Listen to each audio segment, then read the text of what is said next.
Bonjour à tous, mon nom est François Letarte. Bienvenue sur ma chaîne JDR D30, une chaîne consacrée aux jeux de rôle sur table avec une vie de rôliste et réponse au RPG Week. Donc, la question, la vidéo originale est dans la description. Donc, c'est par rapport à la fête des mères qui s'en vient, donc la maman. OK. La question est la suivante. Si ton personnage rencontrerait sa mère, est-ce qu'il cacherait sa vie d'aventure par honte ou est-ce qu'il serait un livre ouvert et raconterait tout avec fierté? C'est de même que je la comprends, la question. Alors, voici ma réponse. En tant que tel, je vais y aller avec trois de mes personnages que je considère courants, même s'il y en a un, le premier, qui est très, très inactif pour un temps très indéterminé.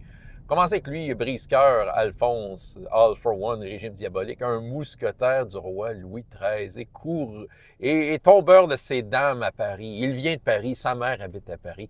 Qu'est-ce qu'il ferait devant sa mère? Moi, je pense qu'il raconterait des grosses menteries. Sa mère, probablement qu'elle a des aspirations pour son fils, qui est, le prestige pour la famille. Il est un mousquetaire du roi. Puis moi, je ferais un gros mensonge comme de quoi que je courtise une baronne très riche.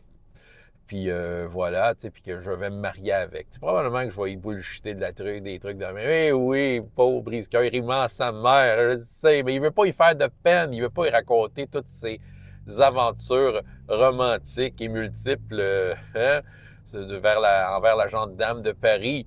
Mais non, il veut pas faire ça. Il peut pas faire ça. Il peut pas faire honte à sa mère à ce point-là. Là, ben, en fait, l'histoire de la baronne riche, ça va peut-être arriver.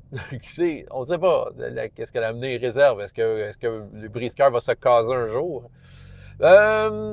Et pour ce qui est plus particulièrement de ses aventures, parce qu'on sait dans All for One, il y a des secrets, il y a des démons, des fantômes, toutes sortes de cochonneries de même qui menacent le royaume de France. Donc, voilà. Fait que dans le fond, non, il ne raconterait pas ça. Secret professionnel, on garde ça entre nous autres.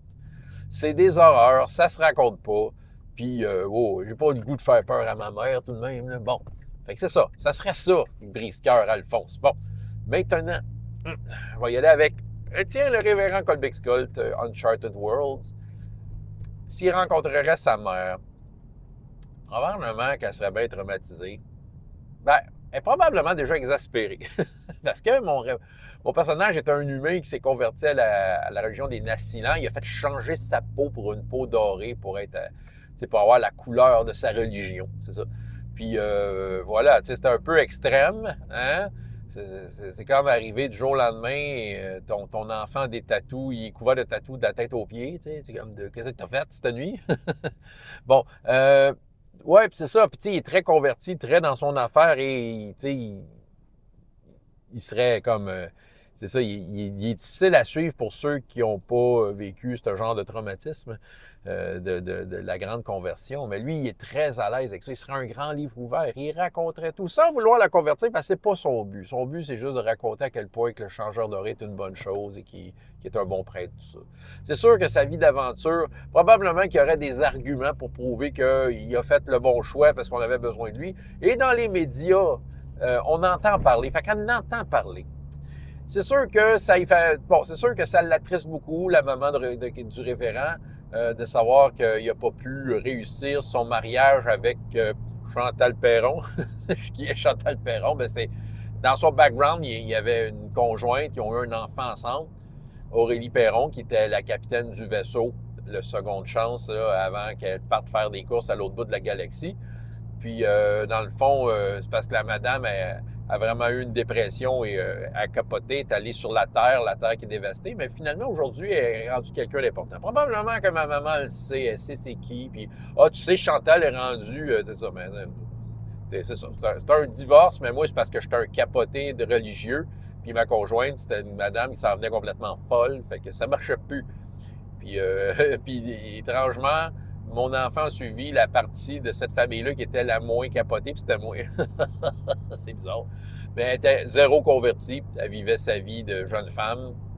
Et j'ai découvert à travers la campagne que j'avais une autre fille. Donc, Mme Perron était enceinte quand on s'est laissé de moi, puis c'est ça, puis elle a donné à l'adoption. Fait que c'est sûr que je lui annoncerais ça, qu'elle a un autre petit enfant, Aurélie Perron, qui travaille comme pour la Microsoft Red Cross. Puis elle serait sûrement très fière de ça. Ah oui, je veux la rencontrer, puis probablement, pour le peu que je connais de Aurélie, là, pour le peu de fois qu'elle est apparue, l'interaction que j'ai avec, probablement qu'elle serait ouverte à un moment donné à rencontrer cette dame qui se trouve être la maman du révérend Colby Scott, puis elle représentant de Changeur Doré, et bref, quelqu'un de très important dans la galaxie parce que grâce à ses prières et sa sagesse, il a pu comme diriger les forces vers la résolution de ce combat contre le mal. Bon, voilà, du monolithe. Et le dernier fromage, le dernier personnage, le dernier fromage, je pense que, je sais pas, j'ai faim. Hein? OK, le dernier personnage, voyons, c'est Sorius. Je pense que ça s'appelle. Hey, je me souviens même pas de mon nom. C'est mon personnage Fantasy Age. Parce que, tu sais, on n'utilise tellement pas nos noms de personnages que je me souviens pas de son nom. C'est le magicien. Je pense que ça s'appelle Sorius. OK, magicien, maîtrise l'air et les illusions. Puis lui, il est parti de son village, peut-être vous mettre en contexte, il est parti de son village dans lequel il a vécu toute la vie parce que là, il commençait à manquer de ressources, donc partir à l'aventure pour trouver des ressources et il a découvert le monde. Puis dans le monde, qu'est-ce qu'il y a? Il y a des problèmes, il y a des forces en place, des empires qui essaient de se reconstruire parce que c'est un monde qui a été dévasté par des trucs magiques. Puis il y a des morts vivants, il y a des hommes chèvres, il y a toutes sortes de choses qui se passent. Fait que s'il retournerait à son village voir sa maman, ben il raconterait tout ça parce qu'au village, c'est vraiment plate. Fait que là, elle aurait peut-être besoin de divertissement. Puis est-ce qu'elle croirait à tout ça? J'avoue que pour du monde qui n'ont jamais sorti de leur village, tout ça est nouveau et patent et étonnant. Fait que là, dans le fond, il serait, comment je pourrais dire, il raconterait ça, ça passerait pour des légendes, tout ça, mais je pense que non, il ne serait pas gêné d'y dire, puis non, il ne serait pas gêné d'y raconter ça, puis à elle et à tout le village. De quelle façon elle recevrait ça? Elle penserait que je suis peut-être fou. Ben, probablement, j'aurais une façon d'y faire dire que je dis pas n'importe quoi. Mon personnage est un adulte après tout, c'est pas un enfant qui raconte des histoires. Ouais, ouais, ouais. Fait que c'est ça. Fait que c'est pas mal ça que j'avais à raconter, en fait.